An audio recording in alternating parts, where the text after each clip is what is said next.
It's a pleasure to be invited to participate with you in this discussion and to have the opportunity to share some thoughts about the challenges that we face in the progressive movement.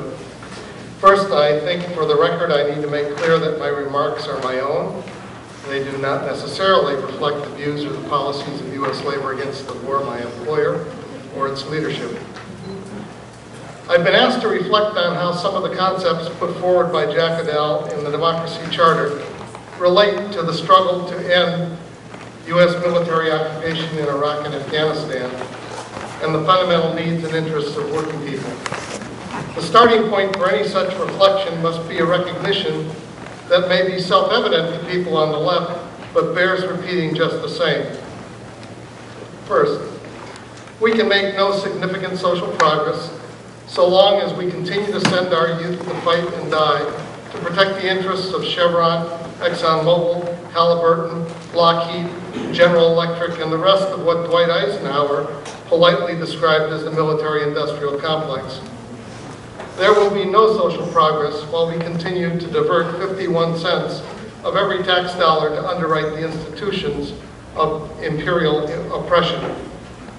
Working people will not significantly improve our conditions, our power, or our role in charting the future of our country unless and until the United States government is forced to abandon once and for all its ambition to be the global hegemon that puts the interests of capital ahead of the interests of society and indeed the interests of the planet on which we live.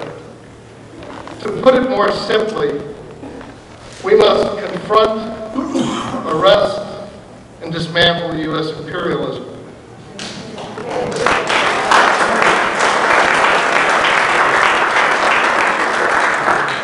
It's naive at best and dangerously self-delusional to believe that the election of Barack Obama in and of itself will usher in a new era of enlightened foreign policy. Any objective analysis of the class forces behind the Obama campaign would reveal the fallacy of such an idea. U.S. imperialism did not change its strike simply because Obama was elected. There's an abundance of evidence that imperialism is alive and well and capable of horrendous new crimes. The decision to send 21,000 additional troops to Afghanistan is just one obvious piece of evidence. What did change is the space in which progressive and democratic forces can operate to press the new administration to fulfill the electorate's mandate to bring all the troops home. It remains the task and the obligation of the people's movement to compel the administration to end entirely these criminal occupations. Our challenge is not simply to rail against the machinations of imperialism. It is to forge a movement that unites working people, the poor, oppressed minorities, and other victims of the system that can have the political muscle to compel capitalists to retreat and lift the boot of imperialism from the backs of the world's oppressed, including its victims right here in the United States. And we will not succeed in that endeavor if we do not deepen the understanding and the consciousness of the American people about the nature of the system that oppresses them.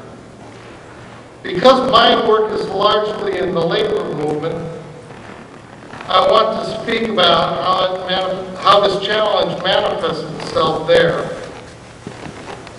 There's a wonderful Depression-era poster that depicts a weary working-class woman in her backyard leaning on the fence. The caption reads, "Class consciousness is knowing which side of the fence you are on. Class analysis is figuring out who's there with you." In the labor studies courses I teach at Lane College, I begin each class by telling students that if they remember nothing else from the course, they should remember one question: in whose interests? Asking and correctly answering in whose interests can help us to identify our allies and understand our adversaries, both essential to forging coalitions that are the source of power in social struggles. Those of us who embrace a class analysis tend to focus considerable attention on the most organized sector of the class, the trade union movement.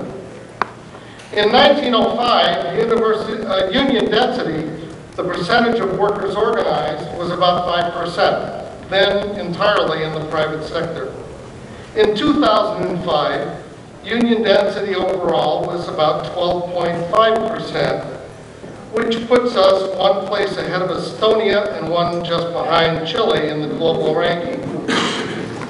In the private sector in 2005, that rate was just 7.8%, down today to 7.6%. That means, after a century of struggle, the U.S. working class advanced the rate of unionization by less than 3 points.